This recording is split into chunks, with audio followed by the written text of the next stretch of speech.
உங்களுக்கு இன்றைக்கி நான் என்ன செஞ்சு காட்ட போகிறேன் அப்படின்னு சொன்னால் இட்லி ஊற்றி காட்ட போகிறேன். என்ன இட்லி ஊற்றுறதெல்லாம் ஒரு பெரிய விஷயமா அப்படின்னு சொல்லிட்டு எல்லாம் கேட்கலாம்.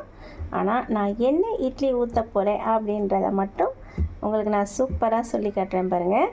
உங்களுக்கு தேவையான உப்பு போட்டுட்டு இந்த மாவு மட்டும் நல்லா கலக்கிக்கோங்க. ஸ்டவ்வை ஆன் பண்ணிக்கோங்க. ஆன் பண்ணிட்டு எப்பயும் போல் இட்லி குண்டா வச்சுக்கோங்க. அதில் தண்ணி ஊற்றிடணும். எவ்வளோ தண்ணி ஊற்றணும்னு சொல்லிட்டு பார்த்துக்கோங்க. இதை வச்சுட்டு இதில் ஒரு சின்ன ஒரு பிளேட்டாக எதோ உங்களுக்கு தேவையானது எதுவோ அதை வச்சுடுங்க. வச்சுட்டு இப்போது மாவு எடுத்து வச்சுருக்கோம் இல்லையா, அந்த மாவை எடுத்து என்ன செய்ய போகிறோம் அப்படின்னு சொன்னால் அது மேலே அப்படியே வைக்க போகிறோம். எப்படி அது மேலே அப்படியே வச்சுட்டு போகிறோம். வச்சுட்டு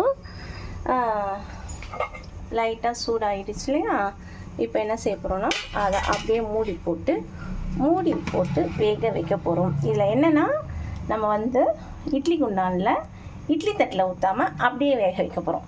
இது என்னென்னா எங்கள் அக்கா சொல்லி கொடுத்தாங்க. அதை இப்போ ஃபர்ஸ்ட் டைம் நான் ட்ரை பண்ணுறேன், எப்படி வருதுன்னு சொல்லிட்டு பார்ப்போம். ஒரு 10 நிமிஷம் ஆயிடுச்சு. இப்போ நம்ம ஓப்பன் பண்ணி பார்ப்போம். விசில் கொஞ்சம் ஸ்லோ வச்சுட்டு